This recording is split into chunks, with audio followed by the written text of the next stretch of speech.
ఓం నమః శివాయ. ఓం నమో నారాయణాయ. ఓం శ్రీ స్వర్ణాకర్షణ కాళభైరవాయ నమో నమః. ఓం నరదృష్టి నివారణ సంచిత కర్మ ప్రారబ్ధ కర్మ ఆగమిక కర్మ దగ్ధ నివారణ తులాభార కాళభైరవాయ నమో నమః. ఓం కాళకాలాయ విద్మహే కాళాతీతాయ ధీమహి తన్నో శ్రీ స్వర్ణాకర్షణ కాళభైరవ ప్రచోదయాత్. హరి ఓం. మా ఛానల్కి స్వాగతం. చూస్తున్న వీక్షకులకు ప్రేక్షకులకు ప్రియ కాళభైరవ భగవద్బంధులకి స్వాగతం పలుకుతూ మమ్మల్ని ఎంతగానో ఆదరిస్తూ ఉండబడినటువంటి ప్రియ సోదరా సోదరీమణులకు, ఆధ్యాత్మిక వ్యక్తులకు, జ్యోతిష్య అభిమానులకు, సనాతన ధర్మ సంరక్షకులకు అందరికీ కూడా కార్తీక మాస అమావాస్య శనివారం ఆదివారంతో కూడుకున్న అమావాస్య సందర్భంగా ఎలాంటి విధి విధానాలు పాటించాలో ఈ వీడియోలో సవివరంగా సంపూర్ణంగా తెలుసుకుందాం. 16/11/2024 నుండి 30/11/2024 వరకు పుట్టినటువంటి వారందరికీ కూడా ముందస్తుగా జన్మదిన శుభాకాంక్షలు. గతంలో వివాహం చేసుకున్న వారికి వివాహ వార్షికోత్సవ శుభాకాంక్షలు. ప్రధానంగా మీరు ఈ వీడియో చూస్తున్నారు అన్నట్లయితేనే ఆ కాళభైరవ స్వామికి ఆజ్ఞ ఆశీస్సులు మీపైన ఉన్నాయని చెప్పి గమనించాలి. వీడియో ప్రారంభం నుంచి చివరిదాకా విన్నట్లయితే మీ అష్ట కష్టాలన్నీ కూడా తొలగిపోయి ఐశ్వర్యానికి స్వాగతం పలుకుతారు అని చెప్పి కూడా గమనించాలి. ద్వాదశ రాశుల్లో గ్రహ గమనాన్ని ఒకసారి వీక్షింపచేద్దాం.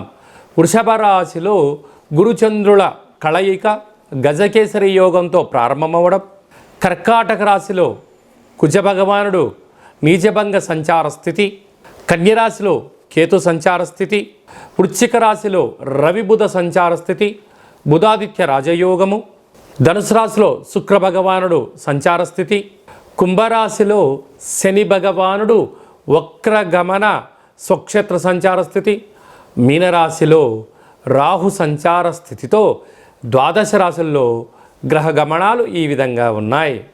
మిథున రాశి వారు ఈ కార్తీక మాస పోలి అమావాస్య రోజున ఎలాంటి విధిని పాటించాలో ఈ వీడియోలో సవివరంగా సంపూర్ణంగా తెలుసుకుందాం.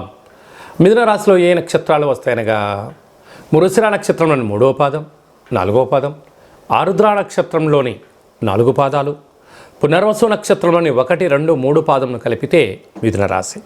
చాలామందికి పుట్టినటువంటి కాల సమయంలో డేటా ఆఫ్ బర్త్లు లేనటువంటి కారణం వలన పేరు యొక్క మొదటి అక్షరాన్ని అనుసరిస్తూ ఆ రాశిని తెలుసుకునే ప్రయత్నం చేద్దాం. కా, కీ, కు, ఖం, అజ్ఞ, ఛ, కే, కో, హ అక్షరాల వారందరూ మిథున రాశి జాతకులే. మిథున రాశి అధిపతి బుధ భగవానుడు. వీరికి 2వ స్థానంలో కుజుడు సంచారం చేయడము, కుజుడు నీచభంగ రాజయోగం కలడం వలన ధనపరమైనటువంటి దయచేసి అప్పులు ఇవ్వద్దు, అప్పులు తెచ్చుకోవద్దు, స్థిరాస్తులు చరాస్తులను కాపాడుకునే మానవ ప్రయత్నం చేయగలగాలి. లేకపోతే అప్పనంగా బంధువులని, మిత్రులని, సన్నిహితులని లేనిపోని పేర్లు బంధుత్వాలు కలుపుకొని నయవంచనకు మిమ్మల్ని గురి చేసి ఆ డబ్బులు ఇవ్వకపోగా మిమ్మల్ని పోలీస్ స్టేషన్లు, కోర్టు మెట్లు ఎక్కించే పరిస్థితి చాలా అధికంగా ఉంటుంది. తస్మాత్ జాగ్రత్త. అర్ధాష్టమ కేతు. కాకపోతే మిథున రాశి వారి అదృష్టం ఏంటంటే బుధుడు రాశాధిపతి అవడం వలన ఈరోజు ఏంటి, రేపేంటి, భవిష్యత్ ఏంటి అనేది ఎప్పటికప్పుడు లెక్కలు చేసుకుంటూ ఉంటారు. కనుకనే మీ ముందు చూపే మీ విజయానికి తొలిమెట్టుగా గమనించాలి. 6వ స్థానంలో బుధాదిత్య రాజయోగం. ప్రభుత్వ ఉద్యోగ ప్రయత్నం చేసేవారికి చాలా మంచి కాలము. నూతన పెట్టుబడులు, వ్యాపారాలు, సంస్థలు, ఆకర్షణీయమైనటువంటి లోన్స్ మీకు రావడము, గతంలో ఉండబడిన కష్టానికి ఫలితం మంచి కాలం అని చెప్పి భావించగలగాలి. నూతనమైన వాహనాలు, బంగారు ఆభరణాలు, ఫోన్లు, ల్యాప్టాప్లు, విలువైన వస్తువులు, విలాసవంతమైన జీవితం గడపడానికి మిథున రాశి వారికి ఇది చాలా మంచి కాలము. అలాంటి ఆస్వాదించబోతున్నారని చెప్పి గమనించాలి. భాగ్యస్థానంలో శని, రాజ్యస్థానంలో రాహు సంచరించడం వలన మీ యొక్క హార్డ్ వర్క్, మీ యొక్క నీతి, నిజాయితీ, ధర్మము, యజ్ఞము, యాగమే మీకు మరొక మైలురాయిని మీరు అధిగమించబోతున్నారని చెప్పి గమనించాలి. వ్యయంలో గురువు సంచారం చేయడం వలన కొద్దిపాటి సత్కర్మ చైవ సత్ఫలితః దుష్కర్మ చైవ దుష్ఫలితః అన్నట్టుగా గతంలో మీరు చేసిన మంచి ఫలితం వలన ఇప్పుడు గడ్డు కాలంగా ఉన్నను వాటి విజయానికి తొలిమెట్లు వేసే అవకాశం భగవంతుడు మీకు ఇవ్వడం జరుగుతూ ఉంటుంది. కనుక ఇప్పుడు కూడా మీరు మౌనం, ధ్యానం, ఏకాగ్రత, కార్యక్రమాలను సత్సంగంలో పాల్గొనడం వలన రాబోయే కాలం అంతా కూడా మిథున రాశి వారికి సువర్ణ యుగమే అని చెప్పి గమనించాలి. కనుక ఈ అష్టమి రోజున, ఈ పోలి అమావాస్య రోజున వీలైనంత వరకు ఆకుపచ్చ రంగు కలిగినటువంటి వస్త్రం పైన నవధాన్యాలను ఏర్పాటు చేసి, కొత్త మూకుడును ఏర్పాటు చేసి, ఈ వెన్నతో దీపం పెట్టి పూజ అయిన తదనంతరము పక్షులకు దానం చేయడం కానీ, ప్రవహించే నీటిలో సమర్పించడం కానీ, బ్రాహ్మణుడికి దానం ఇవ్వడం వలన మంచి బుద్ధి, మంచి సత్ప్రవర్తన మిథున రాశి వారు సొంతం అవుతుందని చెప్పి గమనించాలి. ముఖ్యమైనటువంటి పండగల గురించి, తిథుల గురించి సవివరంగా, సంపూర్ణంగా, క్లుప్తంగా తెలుసుకుందాం. 23వ తారీఖున కార్తీక మాస బహుళ అష్టమి శనివారం రోజు సందర్భంగా కాళభైరవ స్వామివారి యొక్క స్వర్ణాకర్షణ కాళభైరవ స్వామి యొక్క ఆశీస్సుల కోసం కూష్మాండ దీపము, పూజ, దానము, సునకపు మహారాజు గారికి, పక్షులకు, పక్షిరాజు అయినటువంటి కాకిరాజ వారికి ఆహారాన్ని దానం చేయడం వలన శని దోషాలు, మృత్యు దోషాలు, అపమృత్యు దోషాలు తొలగిపోతాయని చెప్పి గమనించగలగాలి. 29వ తారీఖున మనకు మాస శివరాత్రి, 30వ తారీఖున శనివారము, అలాగే డిసెంబర్ 1వ తారీఖున ఆదివారం అమావాస్య. అంటే మాసాంతము, అంటే కార్తీక మాస పాడ్యం నుండి చివరి వరకు అందరికీ దీపం పెట్టడం కానీ, అభిషేకం చేసుకోవడం కానీ, సాలగ్రామ దానం చేయడం కానీ, దీపదానం చేయలేని పరిస్థితి కొందరికి ఉన్నప్పుడు ఈ అమావాస్య రోజున మనం చేసేటువంటి పూజ, యజ్ఞము, యాగము, అభిషేకము, దానము, మంత్ర స్మరణ వలన అద్భుతమైన యోగం కలుగుతుంది అని చెప్పి గమనించాలి.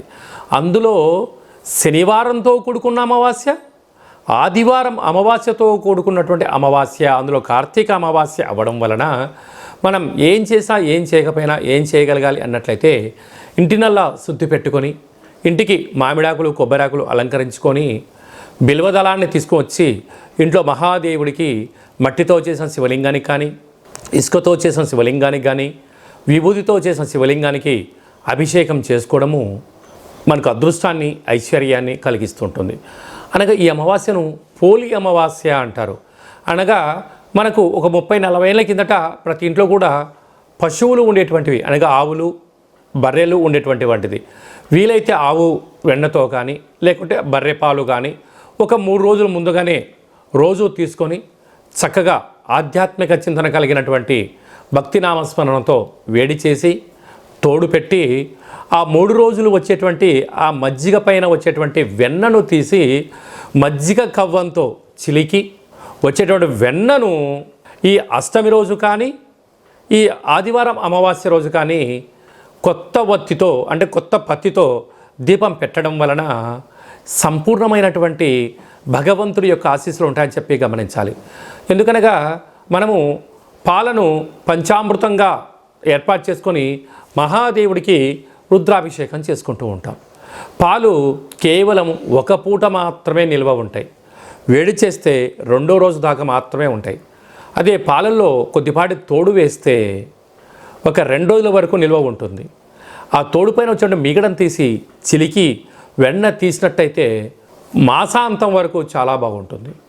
అదే వెన్నను వేడి చేయిస్తే మినిమం ఒక 11 సంవత్సరాలు నిల్వ ఉండడం జరుగుతుందని గమనించాలి.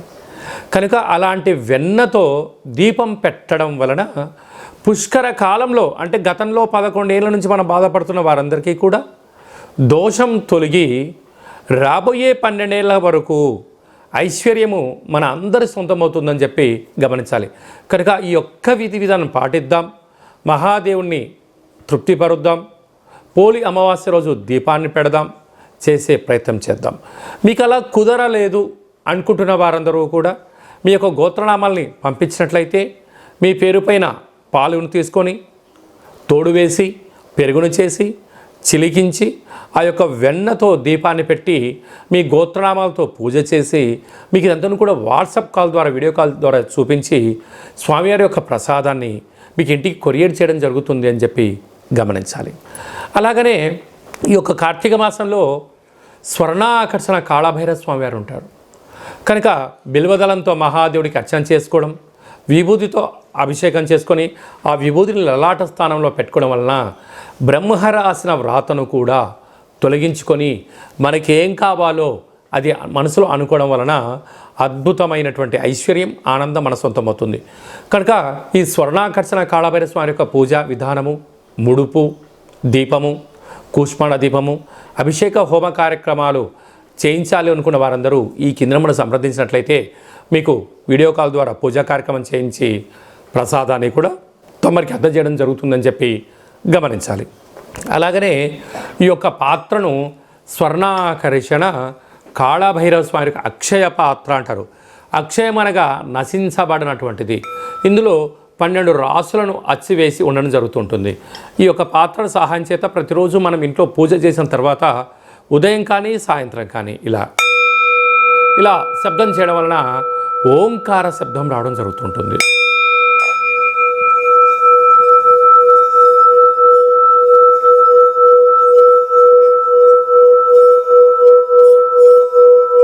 ఈ ఒక ఓంకార శబ్దం రావడం వలన ఇంట్లో ఉండబడినటువంటి జ్యేష్ఠాదేవి బయటికి వెళ్ళిపోవడం, గ్రామంలో, రాష్ట్రంలో, దేశంలో సంచరించేటువంటి మహాలక్ష్మీదేవి అమ్మవారు గళ్ళు గళ్ళుమంటూ మన ఇంటికి రావడం జరుగుతుంటుంది. ఈ అక్షయ పాత్ర, ఓ కాళభైరవ స్వామి యొక్క పిరమిడు, డాలరు, కంకణము, ఒక 27 రకాల వస్తువులతో దిష్టి తీయించి మీకోసం ప్రత్యేకంగా పూజ చేయించి ఈ పూజా కార్యక్రమంతో కూడా వాట్సాప్ కాల్ ద్వారా మీకు వీడియో కాల్ చేయించి కొరియర్ ద్వారా తమకి అందజేయడం జరుగుతుంది.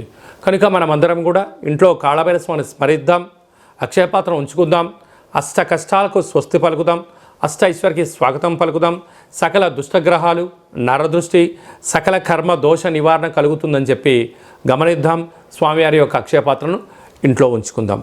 ఇంకనూ మనం విజయం సాధించగలగాలి అన్నట్లయితే అప్పు చేసైనా ఉప్పు తెచ్చుకొని భోజనం చేయమన్నారు. కానీ ఇప్పుడు ప్రస్తుత కాలమాన ప్రకారంగా అనేక రకాలుగా మనం అయోడిన్ ఉప్పని, శుద్ధి కలిగిన ఉప్పని చేస్తూ ఉంటాం. సైంధవ లవణం అంటే అదే ఇంగ్లీష్కి వచ్చే లోపల హిమాలయన్ పింక్ రాక్ సాల్ట్ అంటారు.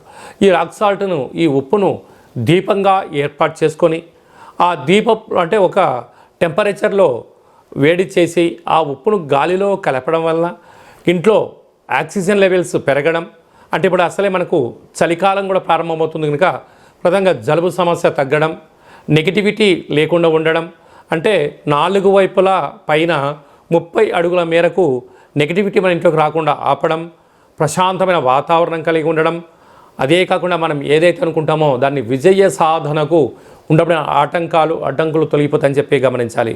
పిల్లల చదువులు, అభివృద్ధి, ఉద్యోగము, వివాహము, సంతానము మనం ఏదైతే అనుకుంటున్నామో ఆ యొక్క ఉప్పు దీపపు కాంతి యొక్క ఆశీస్సుల వల్ల మనకు అద్భుతంగా జీవనం కలుగుతుందని చెప్పి గమనించాలి.